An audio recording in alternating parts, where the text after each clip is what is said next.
chicken is freshly dipped in this ham tray.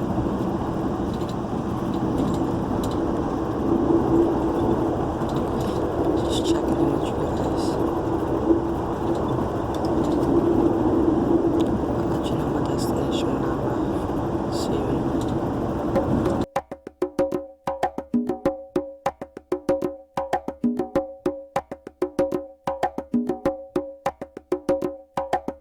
Ashes to ashes and dust to dirt.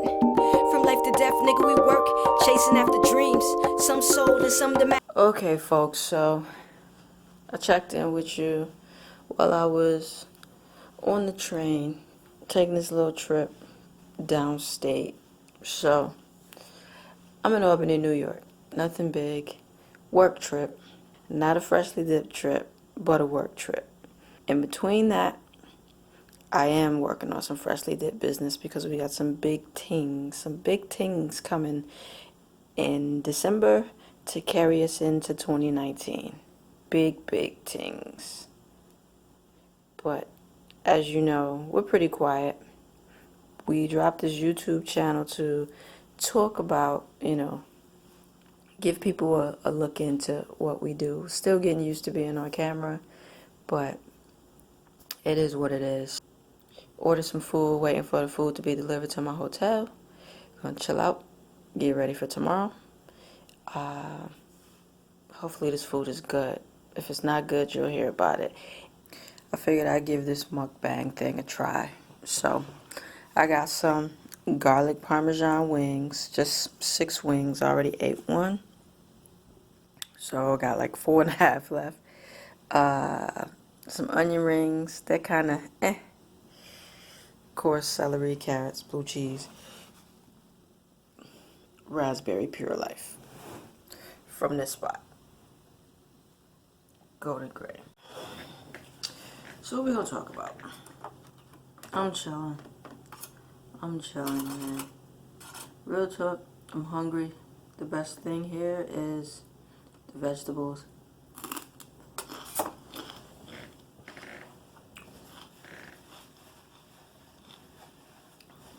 My nigga, I'm from Buffalo, so regardless how good the wings might be, this could be the best spot in Albany, but it's just not gonna be good to me.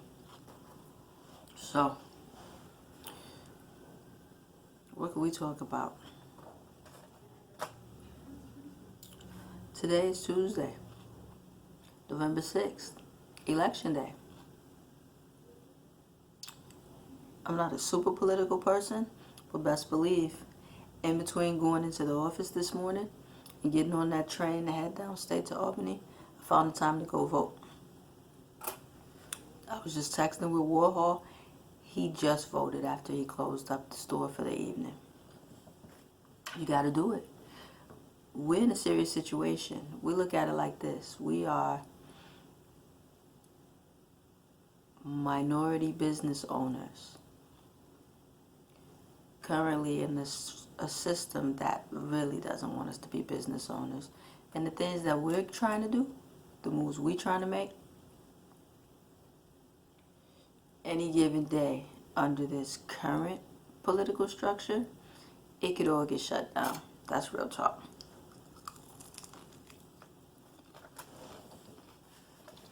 So, we're going to do our part. Because like I said, there's some real serious things that we're trying to do. You know what I'm saying?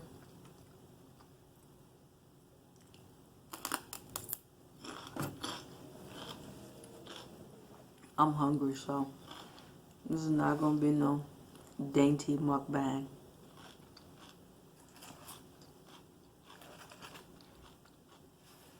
Real talk, I wish these onion rings were better. I didn't get the fries because I figured most times fries come soggy. I thought, oh yeah, I'm good on the onion rings. I'm good on that. I'm hungry, but not that hungry. So, if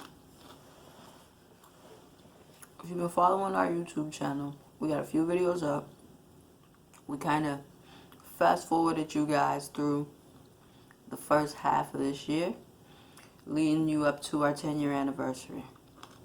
No, we didn't do any 10-year party. Our actual 10 years, meaning 10 years to the date that Freshly Dipped was formed, like paperwork signed, sealed, delivered, was in September. September 12th to be exact. We've been online since Black Friday 2008. And we did the online thing for, I think,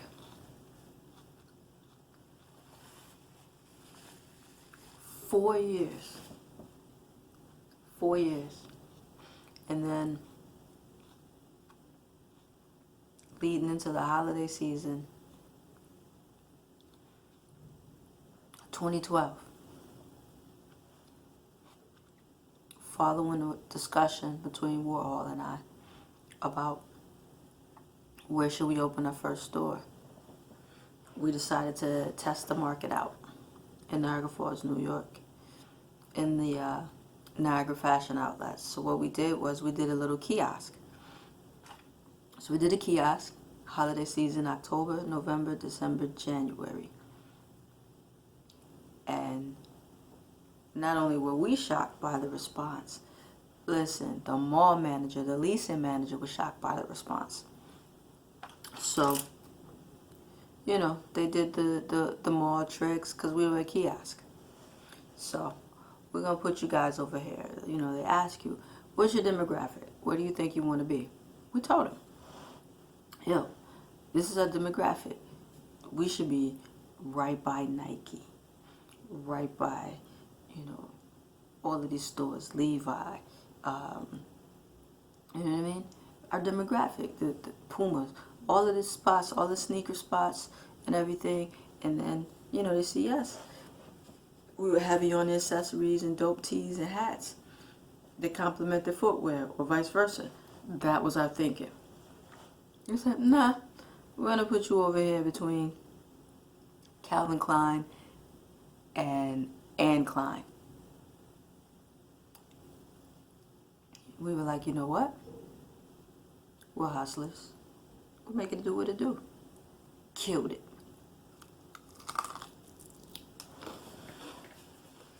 So people don't realize with these malls, one of the things you have to do is turn in your sales numbers.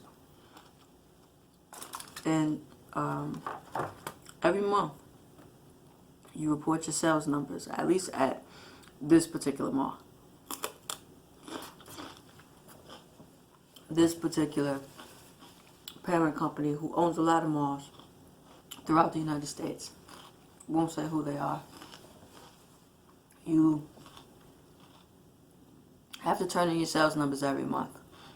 And you could try to fudge what you're reporting and try to report it low. But what's the point? If your business is in order, we're in New York State. You're collecting sales tax. And best believe the leasing manager and others are coming through watching your traffic flow. So they know. You turn in some numbers, say your numbers are super low, or you say your numbers are too high, they know.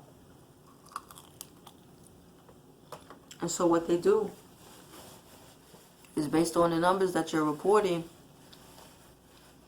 when it's time for that lease renewal, they're going to use that to help determine where you're going to be within the mall and what your rent is going to be. That's the most important piece. That's the more important piece, I should say. Those sales numbers help to determine your lease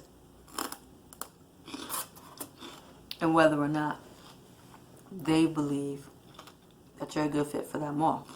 So, like I said, we signed on for a holiday season, so we agreed to October, November, December, and January. Cool. Every single month that we were there, killed it. Doubling up on our numbers, killed it. Inventory, moving through it, brands like killing it. Boom, boom, boom, killing it. They actually, after our first month, we reported the numbers probably halfway through the second month, they moved us. I said, you know what? Where you're at, that's not a good location. That's not your demographic. We're going to move you. We're going to put you over here. They put us between Zoomies and Journeys. Okay, cool. Streetwear, young kids. Oh, and what else was there? Charlotte Russe. Plus, like I said, we were in Niagara Falls, so right there on the border between the U.S. and Canada. So the currency exchange was there too, and we were coming right off the food court. Okay, cool. We're over there. Numbers. Boom, boom, boom. People might go into Zoomies because that's where they used to going, or they would go into Journeys because that's where they used to going. Then they would see us and they'd be like, yo, what's that? Leaving out the store, coming over to see us. Again, we're a kiosk, coming over to see us. Killing it, numbers, bow, bow, bow. Numbers going crazy. We're shocking ourselves at this point, like, yo, we could really open up a store. You know, we did this to test the market, to see if this was something that could work. I think it was. We're right here on the border. We're primarily an online shop. Worst case scenario, we up our Canadian shopping numbers. You know, people see us, rock with us, buy something in person, go back home, they could order. And our presence in that mall absolutely did that for us. Our international sales, certainly we saw a spike in those, and that was cool. So we in this space between Journeys and Zoomies. We got the people that work in Journeys coming out the store, shopping with us, chit-chatting with us. The people that work in Journeys and Zoomies, like, yo, what's this? We never seen this brand. Oh, what's these? Spray ground bags? Oh. Killing it. To the point where, excuse me, the manager of Journeys looking at us like, standing there, watching his staff spend money with us. I'll never forget one day, he just came to the front of his store and leaned against the wall like this and just looked at us. I told Warhol, I said, they gonna move us again. He said, what you mean? I said, that manager from Journeys, he's gonna complain and say we're taking his business. They're gonna move us. Sure enough, turned in our sales numbers for the month of November. You know, those month of November sales, matter of fact, they moved us before November. They moved us before November. So these were the October sales. Or maybe partial November sales before Black Friday. They moved us. And the leasing manager said, hey, I think you would do good in front of Nike.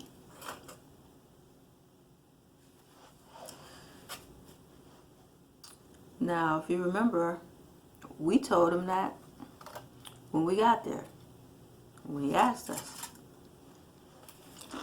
about our demographic. So, we moved. Now, this time, we knew it was funny business because usually the mall would help you to move. This time, he was like, yeah, you need to move, yeah, get the facilities guys, blah, blah, blah, they'll do such and such. Nobody ever came. But at the same time, he was giving us a deadline, like, yeah, we want you to move by such and such and such and such. Okay, cool. One night we closed up. Warhol was like, yo, man, miss me with all of that. We getting this kind of money right here. Imagine if we go over there to Nike. Let's just move this shit ourselves. That way we in place before Black Friday. We could kill it. So, packed all that stuff up. As soon as the mall closed one night, literally moved the kiosk ourselves. Rolled that joint down 2 hallways, 2 corridors, down to in front of Nike. Plug the joint up. It's the beauty of having a kiosk. Plugged it up. Boom. Back in business. Headed into the full-fledged holiday shopping season. Black Friday. This mall decided they were going to be open for 24 hours. It's just Warhol and I. When I tell you, we literally held it down 24 hours. Dog tired. This is another thing about malls. When you're in these malls, at least the malls that we're familiar with, you gotta rock with their hours. You open when they open, you close when they close. And if you're not, you get like a 15-minute window, then you get fined. Because ultimately, you're messing with the business by not being open. Ran it 24 hours, Black Friday. We did some old crazy sale. We had these different sales, accessories and everything, running through them. 24 hours, crazy tired. We kind of did shifts. So it was like, we both were there for the opening, held it down. Morning came. I went home, got a few hours, came back, got some food and everything. Warhol took off, got him a few hours, got some food and everything, came back, and then we were able to close up shop. Held it down. Great numbers. Moved through holiday shopping season. Christmas done went past. Coming up on New Year's, which in the mall is still considered the holiday shopping season. So now,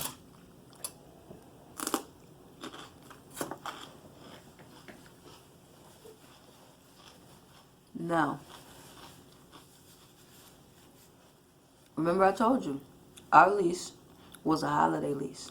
October, November, December, January. We turning into numbers. Numbers is boom, boom, boom. January, you know, business trails off. That's a slow month.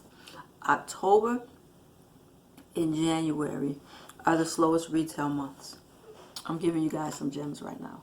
October and January are the slowest retail months. Because you're coming off of back to school in October. And you're coming off of holiday shopping in January. Under both circumstances, most people are tapped out and they're trying to get the money right for the next, big season or whatever. Okay, cool. So, it's January. It's time to talk. Or should I say, the mall felt it was time to talk. We were like, yo, our lease is up. They're like, listen, I think we should talk about you guys staying here.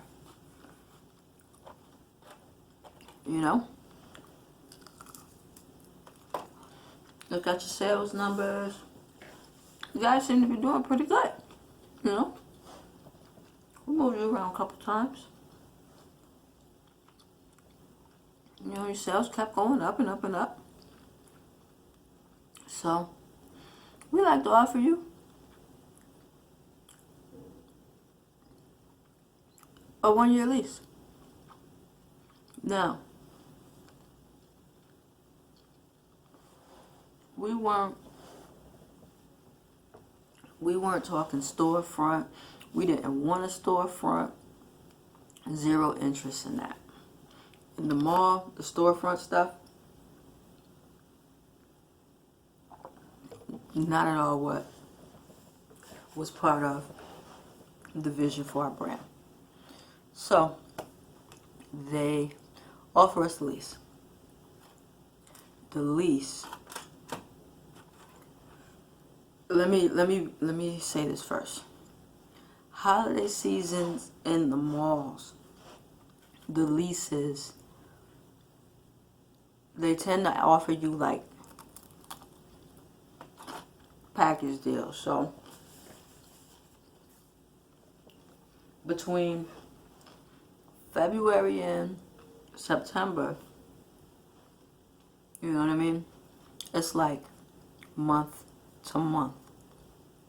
This is your, let's say $3,000 is your rent, right? I know my head is cut off. It's all good. So let's say $3,000 is your lease. February through October, month to month. Holiday leases, they'll say, we'll offer you special lease. So it might be X amount of dollars.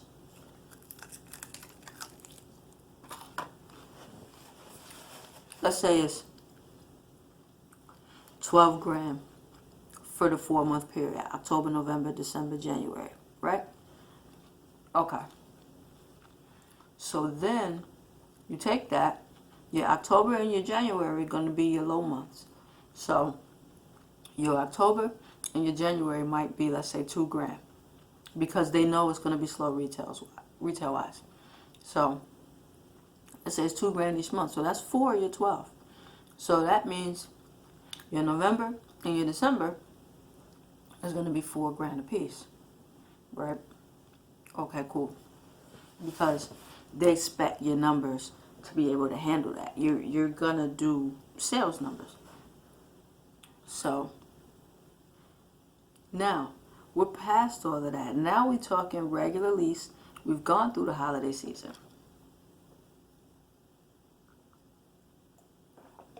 We're going through the holiday season. They offered a new lease. They had doubled the monthly on us for the regular lease. Like, we're like, yo. So, remember I told you they track your sales numbers? They basically helped us, moving us around, helped us to grow our business to some extent. Now, had we come in, being in the Nike space right off the muscle, we would have killed it. We did good numbers regardless of where we were at, but knowing what our numbers looked like, those months that we were by Nike, we would have killed it. So, they offered us at least that was twice as much as what we were paying during the holiday season, which is typically not the case. It's typically those non-holiday months that lease goes down. No, they were trying to bump it up. So we knew, based on that the mall saw dollar signs in us. So it didn't take us long. It was kind of a thanks, but no thanks. We factored it all in to pay out that much each month, plus the insurance, plus the travel. Again, we were in Niagara Falls, going back and forth 7 days a week, plus we were still working our regular jobs. Going back and forth 7 days a week, doing all of that, having to adhere to more hours, which basically was 10 a.m. to 8 and 9 p.m. at night. It was too much. It wasn't worth it, in our opinion. So we were like, thanks, but no thanks. Went back to the online. So, whole time we were still rocking the online. And like I said, being in that mall did a lot for our online.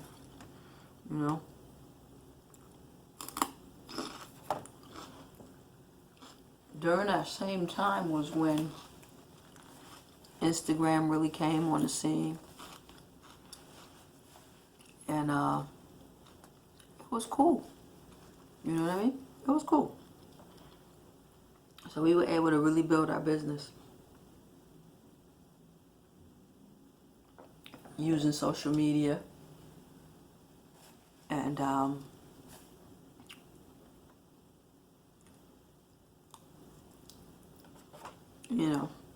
being in that mall. Now, the one thing I left out, I'm at 27 minutes, so I'm going to end this soon. I'm a slow eater, as you can see. But the one thing I left out was that before we chose that mall, we met with every mall in the area. And we decided on that one basically because they offered us the best holiday rate. This mall community is super small. So, of course, once we turned down the lease, here come the other malls knocking. Emails. Phone calls. Hey, we know you weren't interested in the holiday lease, but we got a great space for you. We're not talking kiosk. We're talking storefront. So, we entertained the conversation, but it just wasn't for us. Why would we do that and give all of that to them when more than likely we could find a store space? Again, remember, this was just a test the market thing to see if they were ready. So what we did was we chilled, did the online thing. Some people would be like, "Oh, you stupid." Other people were like, "Yeah, they're not in the mall no more because they ain't making no money." Wrong. we made some money. Definitely made some money. We were just trying to figure out the next move, trying to decide if we really wanted to dive deeper into this store space. So Warhol just texted me, so I'm gonna end this in a second, but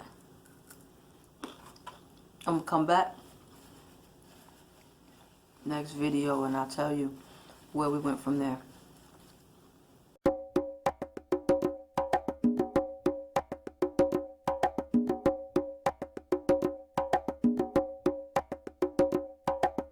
Ashes to ashes and dust to dirt.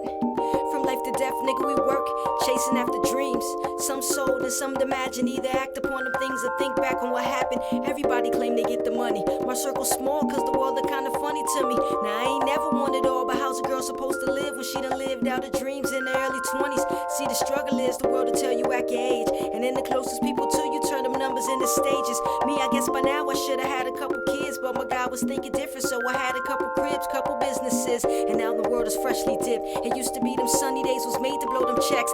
Now it seems that every day is made for taking trips. I just wanna toast to life, count it up and fly private. For now I guess I'm riding though. 5-seater, new sneakers, but the hustle tech savvy, no more beepers. Now if I can only turn my passion into features. Praying to the sky that I got blessed about this 9 to 5 while the world preaches that's the end goal. They also teach us drive slow on a road full of speeders. And with that being said, how can I believe them? I just have a couple questions, never said I don't believe in him. But wait, are you saying if I ask then I don't believe? The Bible says that those who ask shall receive. The contradictions made by man make me wonder if this plan is my plan or the Lord's. Every step I take I pray is being guided. Father, forgive me for my sins. I still gotta fight within, and I still don't understand men. Though to some of my best friends, my most productive conversations with the pen, writing out my words to a melody. And then them drums tell me, just have fun and get money. I'm so conflicted by the joy that I feel when it's written. So if I go back to spitting, nigga, that's my business. I miss it, not to mention I got shit I wanna vent. Or do I wanna invent shit? Pardon my words, my tension rose with the synth. Or maybe it's how I presented it. Something to compliment the innocence of my ignorance while asking for forgiveness through analyzing scriptures. I pray for repentance, I pray for forgiveness, I pray for family and for friends. And for him I pray for happiness and love that never ends. I pray for love that never ends. The never ending story. Ashes to ashes and dust to dirt. From life to death, nigga, we work, chasing after dreams.